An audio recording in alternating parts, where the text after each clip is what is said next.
Thank you everyone for joining us today as we speak with the Women's Council for the Women's Council Board for the Self-Storage Association. My name is Holly Fiorella. I'm the Vice President of Marketing for Call Potential. With me today, I'm going to go kind of left to right to how it's on my screen. I have Anastasia Malagisi, Alyssa Quill, Anna Dwyer, and Jacqueline Hogan.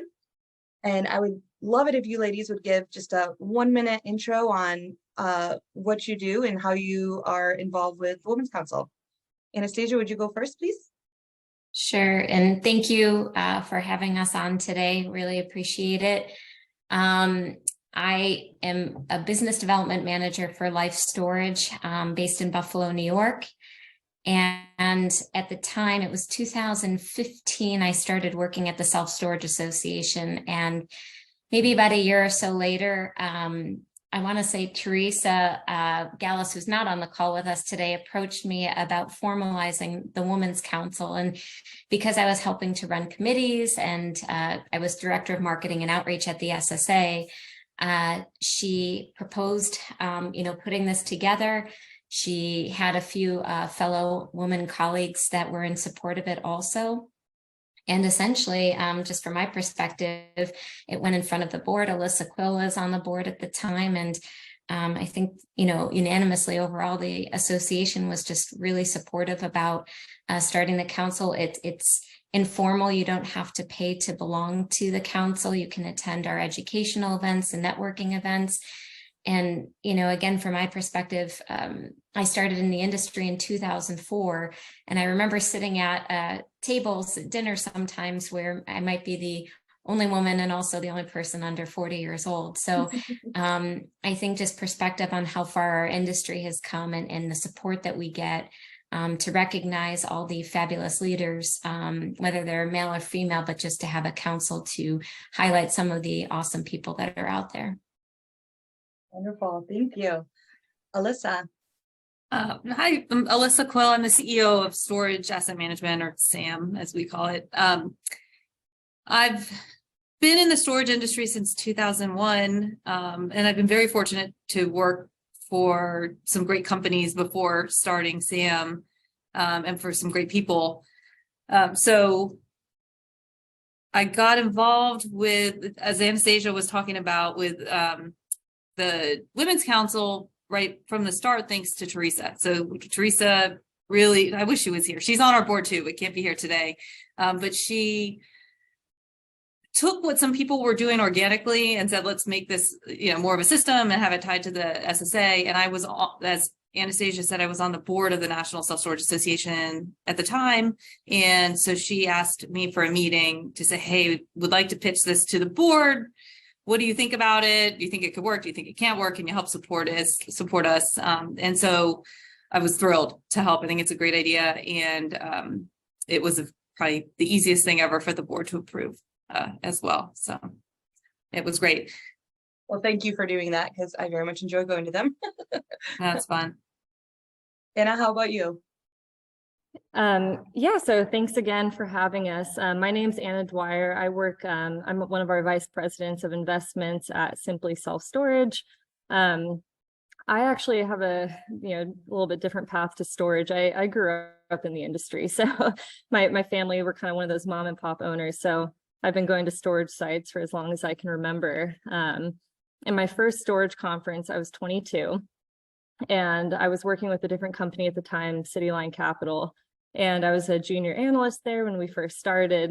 And I remember I went with our team. We were a really small team to start, 4 of us. It was 3 guys and me. And I would feel so lost at the conferences. I mean, I'm sure we'll talk about it, but everywhere I looked, I was like, man, like everyone's so much older than me, and it's all mostly men, especially in the field that I work in within storage.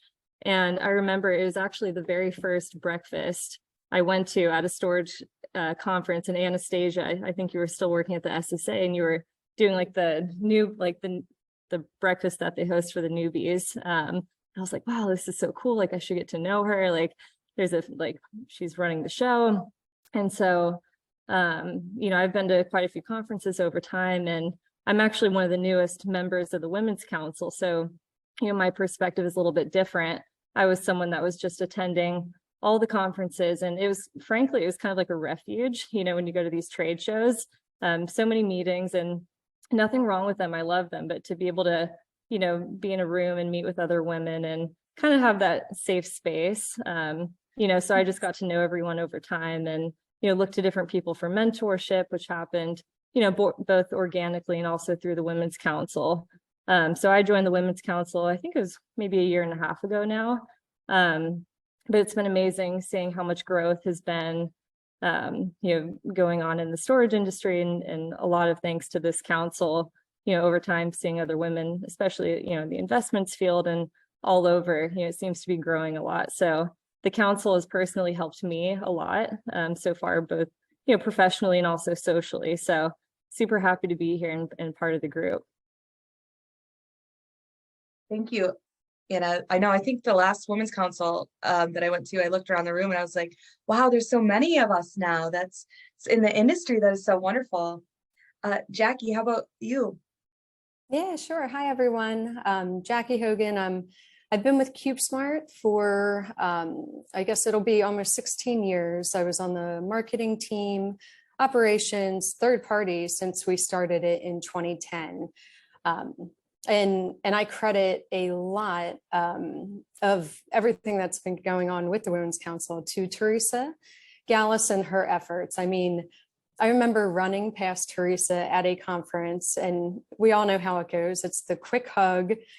Let's catch up. It doesn't happen, but we did follow up with each other. And then she mentioned this great idea of, you know, what if we had a group of women come together, discuss how we can support one another, and really not just in your professional life, but your personal life. Our first event, I think we may have had 20 attendees. I know 2 of them were men that crashed it. And then our last event, I think we had close to 100 women. I couldn't count everyone, but you can just see the energy and the introductions, the discussions. Definitely one of my most favorite events at any of these conferences. So Teresa, if you're watching, thank you for all your efforts early on and now. Teresa is wonderful, and I will definitely share this with her. She was unable to be here as she's on a trip at the moment, poor thing. But thank you for sharing that. I'm just going to kind of roll into some questions, and then towards the end, we'll talk about what they have to look forward to at the upcoming Women's Council if they're able to attend. And anyone watching, if you have any questions along the way, please hop into chat and share them. Let us know if you're going to be coming to the upcoming Women's Council this spring or this fall. What is different today than when you first started in the industry? There's more than 5 women in the industry. I went my first conference, oh my gosh, it was probably 2009, 2010. I'm exaggerating with the 5 women thing, but there probably was 10% women that I saw on the trade show floor. Very, very different from what you see now. And then, I mean, the other thing for me is just technology. I mean, there's been huge advances in technology that we've seen compared to even a couple of years ago. Absolutely. Yeah, I agree. I think the industry's grown quite a bit. There are, it's not just operators. There are a lot of vendors and products and technology focused on storage now. And so that opens up, I think, actually the field there are more opportunities for careers. And it doesn't have to be in self-storage operations. It can be in all these other support types of companies as well. But one thing that I don't think has changed is, so I've been in storage for 20 something years. And even then, once somebody found a job in self-storage, it's very, very rare for somebody to leave the industry, right? They might leave a company, but they're just going to go to another company that's still somehow in the self-storage world. And that's because our industry now, maybe hopefully the landscape is more diverse, but it always has been pretty good, kind people. And so I think that piece has stayed, which I'm so thankful for. Just opened up to more opportunities. Do you think the diversity in the positions in the industry now, or has what's led to having more women? I don't know if it's led to having more women, but maybe. I mean, it's more attractive. There are more other jobs. There are, you can get into it, maybe you can be selling another product, or you can be working for a marketing company that only helps self-storage or focuses on self-storage, or a lender that's focused on self-storage, but I don't know. I think the women encouraging more women. Maybe there were always women that were finding jobs in storage, but I don't think historically the industry did a great job lifting them up as much. And so I think now with things like the Women's Council, you're seeing more women with the confidence to ask for a promotion, or to say I need more training or development, or I want to do that, or I think I could do that too, right? Yeah, I agree. I think from my perspective, and I agree with what Alyssa's sharing too. When I entered the industry, I was in a marketing role, and I was putting together investment packages to sell self-storage facilities or portfolios. And I was working with my dad, and at the time he said, Anastasia, the biggest expense self-storage facility is going to have is a Yellow Page advertisement. And, I just remember Jacqueline, talking about technology and innovation. When we would put together investment packages, it was really interesting to just see how a facility would market itself at the time, and to the consumer, the end person, how they would learn about self-storage. And so I think you look now at trade shows, vendors, just to kind of piggyback off of this, there's such a diverse group of folks that are on the trade show floor marketing their services and expertise. And there's a lot more products, I think, that were available at the time. And again, this is 2004 to 2023. But I think what's also interesting, just in kudos to companies, whether you're a vendor or an operator, and maybe anyone in between, bringing different types of folks from your company to the trade shows and conferences to experience them. I think it was kind of, and not in a bad way, but just you would see the typical folks at the events. And today, it's encouraging to see, I want to bring my area manager, I want to bring my regional director or a business development person, even if it's not in their market, just to kind of get the exposure of what the industry is all about. That's a great point. How about you, Jacqueline or Anna, anything different? Yeah, I mean, I think similarly to what others shared, it's grown a lot. I would say my perspective, it's definitely more institutionalized, than it probably was a while ago. It's more, like I mentioned, the mom and pop owners were, it's more of a family business, I would say. And I obviously work for a larger company now, owned by a pretty large company. And, to Alyssa's point, though, I mean, especially at Simply, I've been at Simply for a year and a half now. It's funny because I had before I joined Simply, I was like, man, I don't want to work for, a big Blackstone company, because I didn't know what it would be like from a corporate standpoint, but Simply itself, has maintained, that really intimate feel we all share with each other. I mean, we all talk to each other, on a weekly basis and share knowledge still. What I will say is I was actually at a conference recently, and we put together a dinner, myself and one other, we put together a dinner, and it was probably 12 of us, and totally by accident, like it was not planned, it wasn't a women's thing. 10 of the 12 people were women. And I was like, this is awesome. Like, it wasn't even like a planned, like coordinated women's thing. Nice. Half of us were on the investment side, a few women in asset management.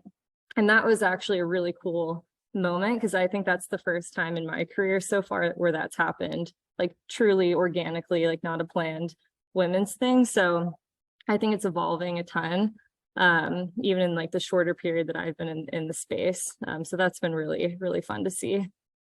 I will say I have noticed as from a vendor perspective that we've kind of witnessed a changing of the guard in terms of operators. Not only are the younger generations coming in and kind of taking over the operations, either due to retirement or their parents working on other investments, but also their daughters taking over operations. So that's been kind of really interesting for us. In the past, kind of from a vendor technology standpoint, we've had a little bit of a challenge sometimes convincing people who are used to doing something the same way for 30 years to do things a different way. And that changing of guard has been beneficial for us. Carol Mix and Crendel said her store in Hawaii had a double truck yellow page ad for $80,000 a year. And we were the 13 pages back in the storage listings. So $80,000 a year for yellow pages. 13 pages back. That's a lot of Google ads. Yeah, it certainly is. I used to have to look at those double truck yellow page ads, and I would look at it with Christy Adams, who's also on the council, couldn't be here, but yes, her and I have many stories about spending just hours and hours looking at yellow page ads. Wow. But Do you miss similar, it? no, not at all. But similar to what Alyssa was saying earlier, I mean, there's so many people in the industry that once you're in storage, you don't leave storage. And I think a big part of that is because you build such strong relationships that if you're not happy in a position or with a company, you have many friends within the industry, which is rare. I don't think many industries are like that, but you normally can seek out another opportunity that's more fitting for you, but just because of the strong relationships that people have. Mm-hmm. Absolutely. This one's a little bit of a tough one, maybe, but what is the biggest challenge you currently face in your own businesses?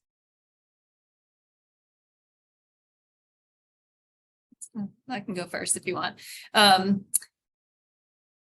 I would say our biggest challenges are staffing, restaffing. We've been growing a lot over the years, so making sure that we're getting people in ahead of when we need them, and trying to predict where we'll need them and when, and make sure they're trained and ready to go, and continue to promote and develop people as well. It just technology changes and making sure we're staying on top of them or ahead of them and trying new things. But then when at our size, when you implement something new, there are a lot of things it touches, and making sure you're doing that the right way. And then the newest one that is, I mean, it's not one of our biggest challenges, but it's new or newer and alarming, is just fraud attempts. It's getting crazy. So we're having to change processes and systems because somebody might fraudulently do this way or that way. And so that's something that we didn't really have to worry about as much a few years ago, I think. AI is the big concern with that as well. It kind of helps those backdoor illicit attempts. Thank you for sharing. And I saw you unmute yourself for a second. Did you have one you wanted to share? No, I would just say I think things are changing very rapidly. I mean, there's a lot of big news that's been all over the place. And, I think just keeping up, stay on top of your research and the data. Another thing that storage has evolved a ton, but I think still has a ways to go, is the data. I think, competing against other or looking into other real estate asset classes like multifamily, office, retail, there's an abundance of data, and, keeping up with what's going on in the industry, whether it's, acquisitions, trades, technology, development. I would say that's probably the biggest thing that we're focusing on, especially, with how quickly the market has changed in the last year. And I think, staying super disciplined with what we're doing, and, staying true to our, what we want to do as a company, and not just looking to compete with everyone. And that's been a challenge as someone on the investment side. I've been a transactional person for years, and being patient and sticking to your guns has been probably the biggest challenge that I've been facing, and we've been facing as well. Thank you. So I'm more removed from the operations side, but I mean the biggest challenge for me is just increased competition, increased awareness of self-storage. You look at technology and some of the sort of unmanned models, where many years ago there were three major operators that offer third party and then some very good regional companies. But I think the last trade show I went to, there was 14, 15 different booths just for third party management. So just more challenging in that way. Is that Florida or Arizona?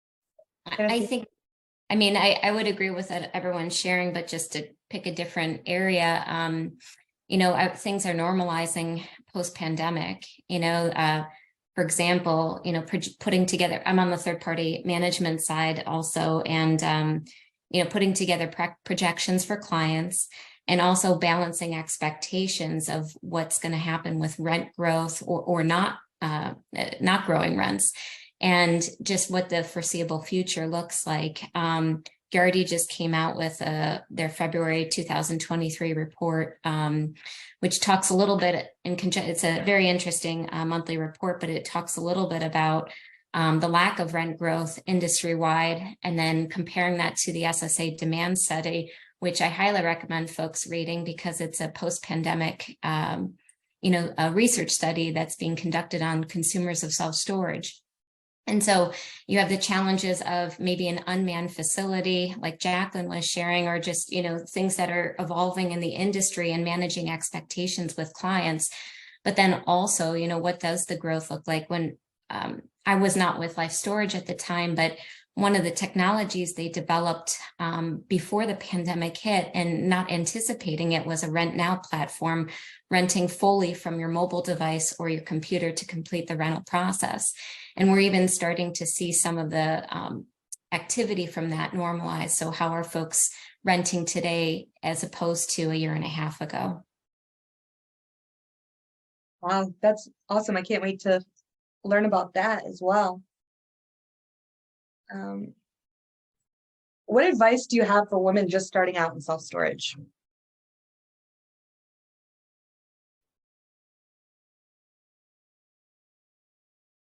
I'll go.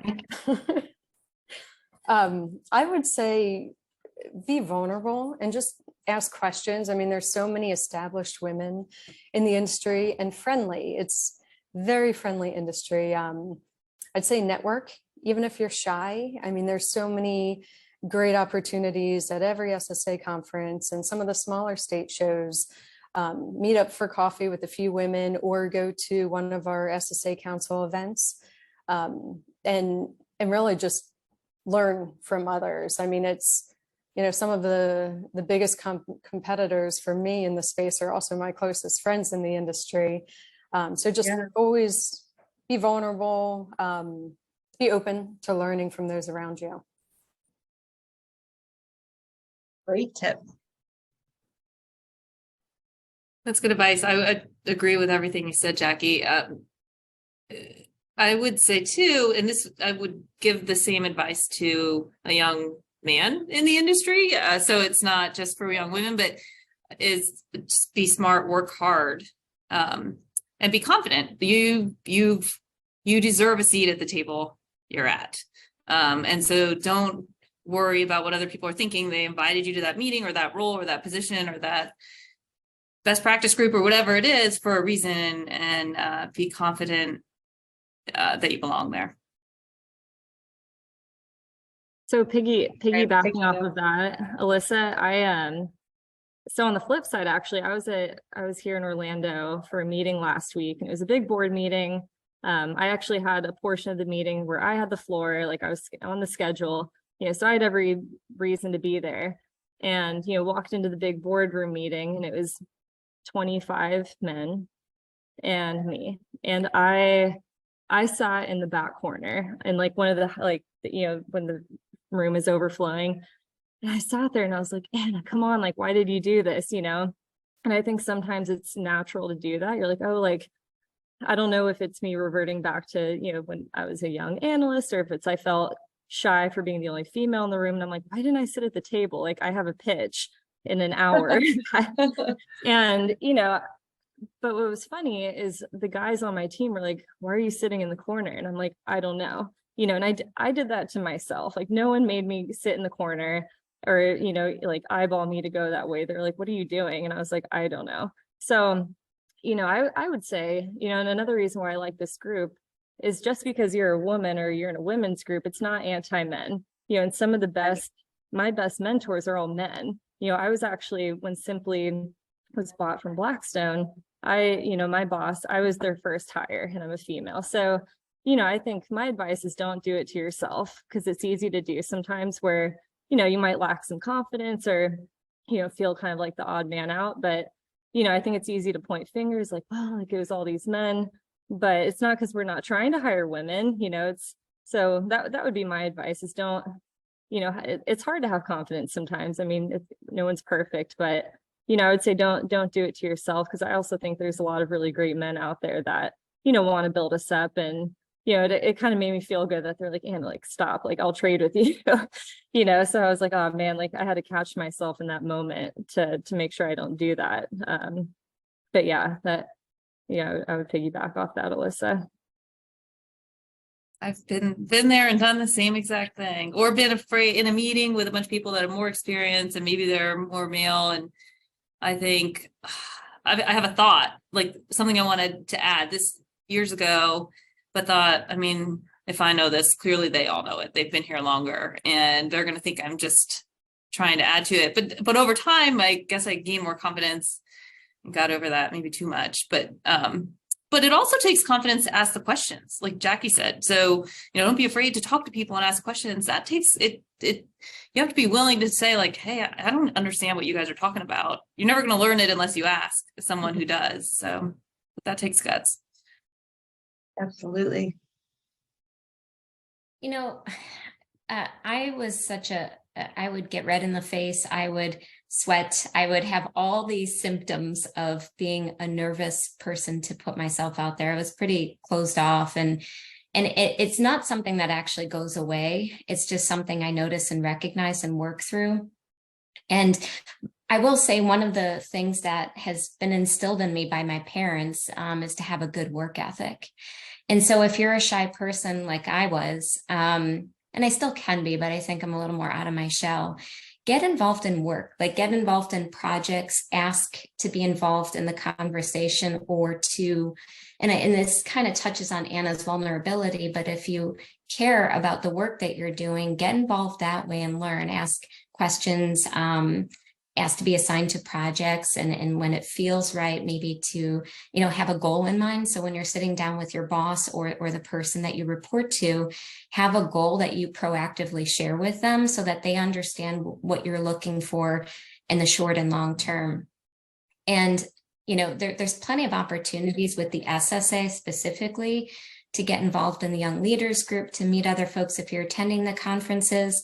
And then I think just to kind of, add to like working hard, people will recognize that. And then pretty soon, depending on, the company you're with or the person you're reporting to, if they see that you're just interested in something, they'll also support you that way too. So where I really got out of my shell was just being honest with myself about what I wanted. And sometimes when you want something bad enough, you start to make things happen for yourself. And so it's okay to be shy or to be a little reserved, and whatever your skill set is, whatever you're good at, let that part about you shine, and people will come to you. There's folks that I seek out in the industry to ask specific questions about a particular topic that I know they have a huge knowledge base about, even though we might not interact and do business together. And the other thing I'll say around this is whether you're a young man, young woman, when you are going to conferences and trade shows, there is the perception that, people stay out late and party a lot, and that's part of the industry. And I always had a curfew for myself when to get to bed so that I could show up. And I was usually downstairs at 7 a.m., depending on the job I had or what I had to accomplish on the trade show floor. So, it's even just having self-respect to know when you need to turn off, I'll say that social switch, and just politely excuse yourself, people will respect you for that. You don't have to do everything and anything just to meet another person. It'll happen organically too.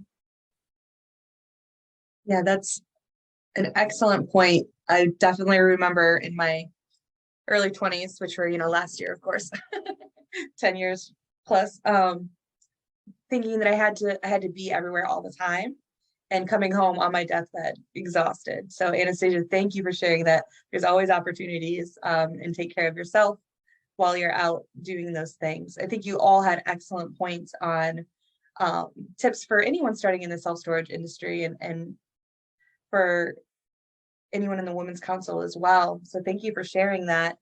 You had Alyssa and Anna, you both talked a little bit about how some of your mentors have been men who have helped you in your career. Could you share a little bit about that? And then also maybe about how we do have some men on the webinar today. So thank you guys for coming. We appreciate it. How they might be able to support their female coworkers or industry peers. Sure. Yeah, I'm telling you ladies in a call a couple of weeks ago, I have made two big career jumps in my career, kind of big. I had one big promotion when I worked for Storage USA / Extra Space years ago. And then I took the jump leaving working for another company to start SAM. Both of those I didn't ever even considered. They were both proposed to me by a mentor who was a man, like, hey, this position's open. I think you'd be great in it. You should apply. And I was like, that's like 2 or 3 steps beyond where I am now. And I wouldn't be following the normal path. Like I'd never even considered that I could do it. And then he put the idea in my head. So I should have been doing what Anastasia's doing and thinking, where do I want to go? And how am I going to get there? But I wasn't at the time. I was happy. And he said, you could do this. And so I took the step. And then the same thing with, I knew the company I was working for, the part I was running was for sale. And I thought I had to find another job, but somebody else who was a man said, you can do this. Like, let's do it together. Let's buy these contracts and let's start the company. But it took them being more confident in myself than I was in myself, to help me feel confident enough that I could do it. So I guess, similar to Anna's story where she's sitting in the corner and they're saying, why are you sitting in the corner? Come here. So I think that's how they can help when they see somebody who they think could do more, or be exposed more. If they can help shine a light on them or, present an opportunity to them, that'd be incredible. It's been incredible for me. Life-changing. Yeah, I think Sam's done pretty well over the last. I think you could do it, Alyssa. Yeah. Yeah, I mean, out of school, I was an analyst at a company called HFF, which was acquired by JLL in 2019, I believe. And I was an analyst across all different product types, and it was all men in the office. I mean, it was all men. And the National Self-Storage Group within HFF was based in Philadelphia, which is where I was at the time. That group broke off and started a company called Cityline Capital. And so I was like, what am I going to do? And especially because I grew up in storage as a kid, I tried everything to avoid storage. I'm like, I'm going to work on any other asset class. And then I always give him credit. Rick Shantz, who's the CEO of Cityline, I reached out to him. I was like, what are you guys doing? I always kind of wanted to take a more entrepreneurial path. And he was like, well, we're starting this company. You should join, you should be part of it. And I was like, am I going to get paid? What, do we have any properties? He was like, I hope so. No, we don't have anything yet. So, he took a chance on me early on. It was a small company to start. I was at Cityline for 5 years. And in that 5 years, I started off, I was a first year analyst out of school. And by the 5th year, I was our director of acquisitions. And, it was a lot of hard work, but, he gave me the chance to do what I wanted to do. He didn't hold me down. He paid for every trade show for me to go to. And he was like, go. He's like, if you're going to go, like, I'm not going to sit in every meeting with you. He's like, you're gonna have to figure it out yourself. And I'm so thankful that he did, because of the, it's easy to, tag along with people when you're out taking meetings. So I think that was a big thing. He didn't baby me by any means. And, I really wanted to go onto the acquisition side, on the investment side. And, he's like, well, if you want to do it, like, work hard and go do it, so he didn't hold me back at all. And, in fact, I think it's the opposite. He pushed me forward, and gave me a shot. And then, even at Simply, it's the same thing. I don't get treated any differently. They're super supportive of what I'm doing. Sometimes I'm like, gosh, like, I don't golf. Like, I don't want to go. And so they're super supportive. If I want to host like a women's get together lunch or something, so I think just being honest with yourself and, like you guys have said, be who you are. Like, I'm not going to try to pretend to be a man or like act like what, so I think respecting, who you are and what skills you have to offer. And I think it's great being different too. There's more and more women coming into this space, and it's awesome to see. And I see similar qualities with their bosses or partners where it really looks like a partnership. It's not like just hiring a girl to check it off the list. So I'm super grateful for the chances people have given me, but you also have to work hard to keep it up. So I give kudos there. Thank you for sharing. Okay, one more question before we hop into what they can expect at the next Women's Council. What has been your favorite memory since joining the industry? Oh, this is hard too. Jackie, I'll put you on the spot first. Thanks, Holly.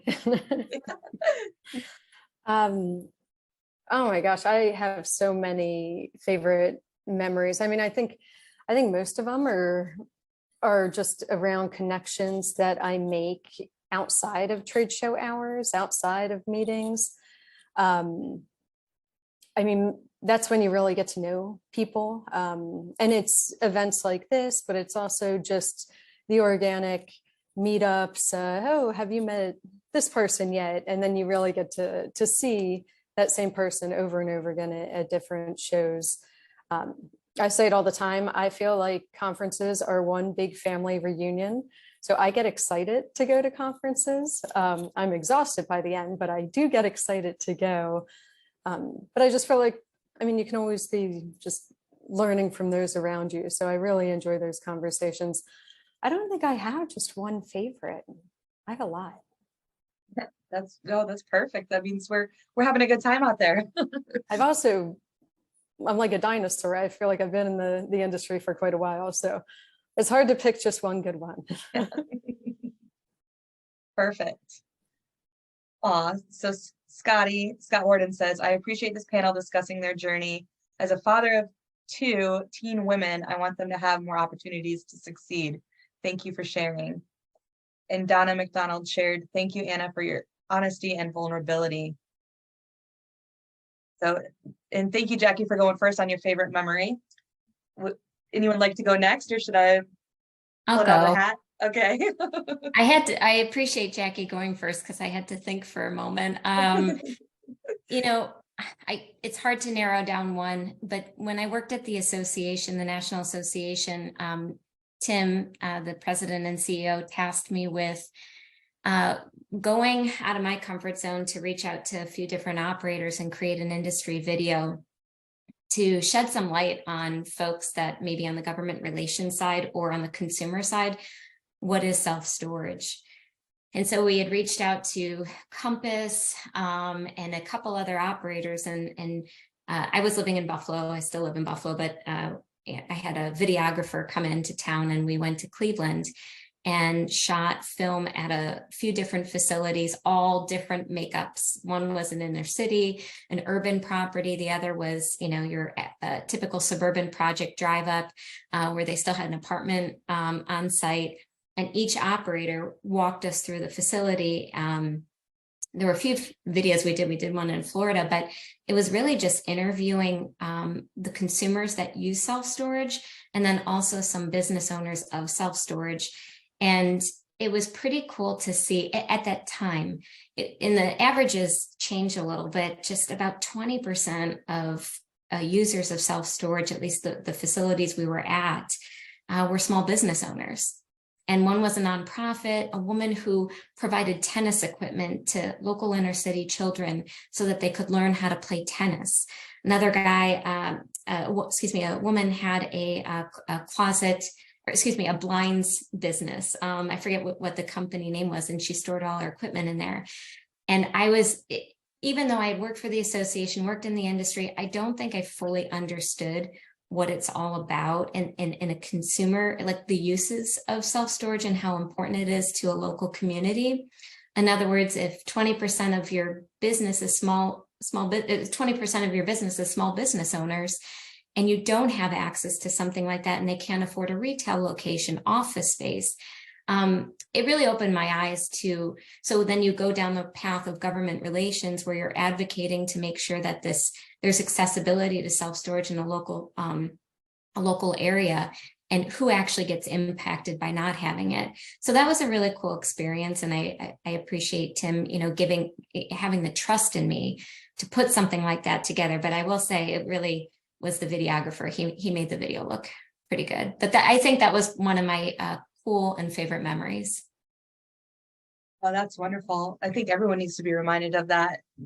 And I think you should give yourself more credit, Anastasia.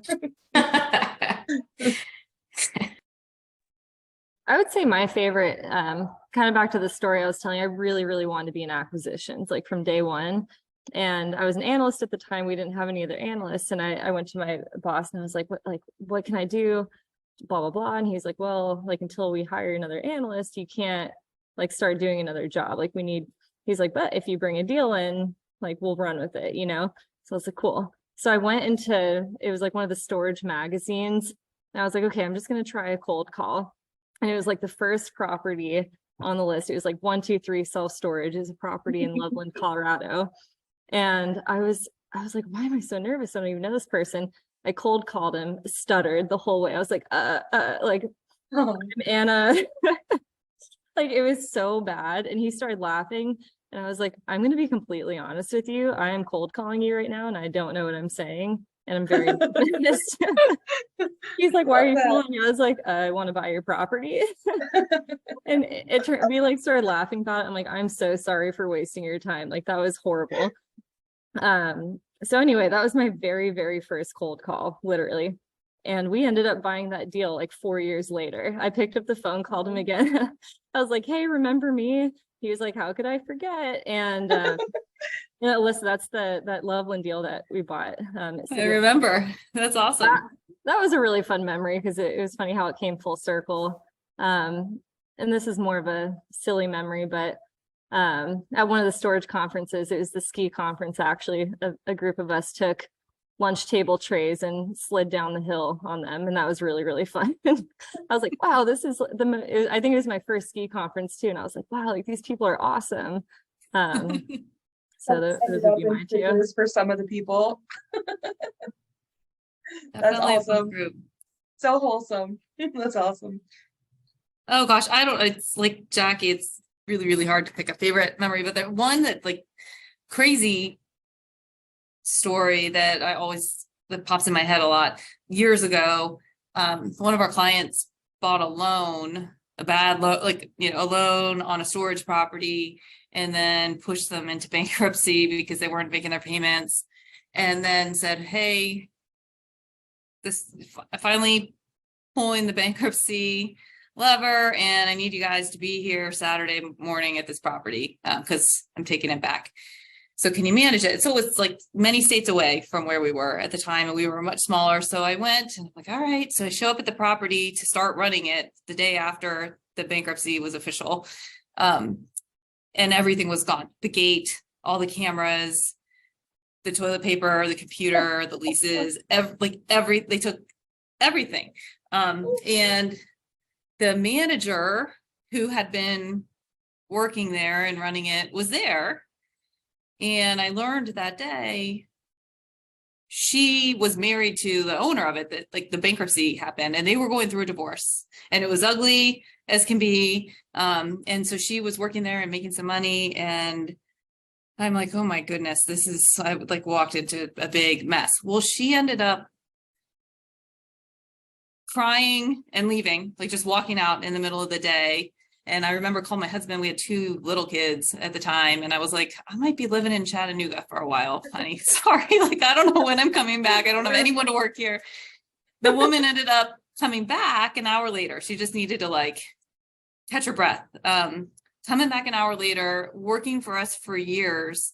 And then she moved for personal reasons. She got remarried. And she doesn't work with us anymore, but I'm still friends with this woman. So we were able to majorly transform that property. It sold for a lot more than he had into it, and it worked well. So it was fun. It was a challenge, but it was so much fun. And I made this great relationship with the manager at the time. But then honestly, also maybe last year, I can remember sitting in, I think it was, so maybe it wasn't last year. I think it was in Orlando, at a spring SSA show in Orlando. We had a women's council event, and that one was just, sometimes we have speakers and they're all a little bit different. This one, I think we had like speed networking, like we had chairs sitting across from each other and people just kind of moved and talked, and it was really well attended, probably 80 or to 100 people. And I remember just looking and thinking, gosh, this is amazing. Like, this is like, it gives me goosebumps actually thinking about it right now. Like all these women who were so excited to just talk to each other and get to know each other and start building relationships. And I think the time ended and people stayed for quite a while after just talking to each other. So it's pretty cool. I'm looking forward to doing it again in a few weeks. That's an amazing segue to talk about what you guys have planned for Thursday, I believe, on March 9th at 5 p.m. Would you guys mind sharing if women in the industry are able to come to the event, what they can look forward to? Wine and cheese. I know I think we've done a good job with doing a little blend in a hybrid meeting, and we've done this a couple of times in the past where we either do like the speed networking, which everyone loves, or we have a speaker or a panel, and then we have a networking piece. So that networking piece is always a part of it. It always gives you time to really make new friends, catch up with old friends. But Alyssa really was the one that helped line up the speaker. It's just on improving financial future, which I think anyone, men, women, old, young, everyone needs that. Alyssa, do you want to talk a little bit about? Yeah, sure. The woman who's going to be our speaker, so she'll talk for about a half hour, and then we'll have a half hour of just networking and chatting and drinking wine and eating cheese. So her name's Suzanne Maystayer. She's the managing principal of 30 North Investments. She pretty incredible. She runs this company that just helps people with their personal financial health. And she's on the board of a ton of for-profit and nonprofit companies, charities, groups in Louisiana and that kind of southern US area. So she'll, I think, give us some great tips and advice on how we can just, help ourselves financially and hopefully be a great resource for us. Very excited for this. You can almost feel like the collective sigh of just how happy everyone is when they walk into that room, because it's the end of the conference. They get to sit down with their friends and relax and have the wine and cheese, a little rejuvenation. If someone wants to be involved with Women's Council or stay in contact and aren't able to come during the spring conference, what's the best way for them to be a part of that community? Yeah, I think that's something we've been working on and trying to work on that as a group. One thing is feedback. I mean, I think everyone here is super open to feedback. And we want it to be as inclusive as possible, and understanding maybe not everyone's able to attend every conference. And, sometimes it's hard seeing someone only once a year. we have everyone's contact info. We're happy to share, if someone meets and reaches back out, like, oh, I met this person, but I don't have their number. I think we'd be happy to reach out and connect people. We're also working on our social media, both on Facebook and LinkedIn. So we have a group both on LinkedIn and Facebook now.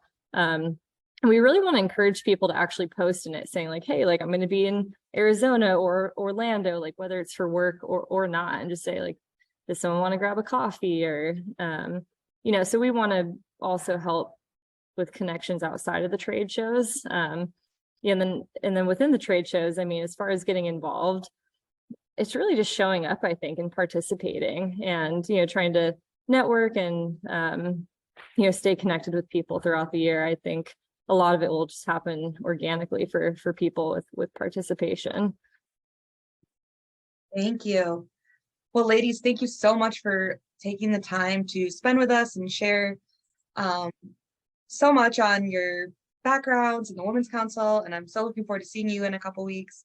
If anybody has any questions, feel free to pop them in the chat, or if you want to connect with the ladies, feel free to send us a message and we can get you their information. So thank you so much, and everyone have a great rest of the week, and see you in a couple. Holly, Alyssa, and Call Potential, thanks for putting a spotlight on this for us. Great to talk to you. Thank you for taking the time. Very much appreciate it. Thank you. Have a Thanks. great day. guys. See you in a couple Bye. weeks.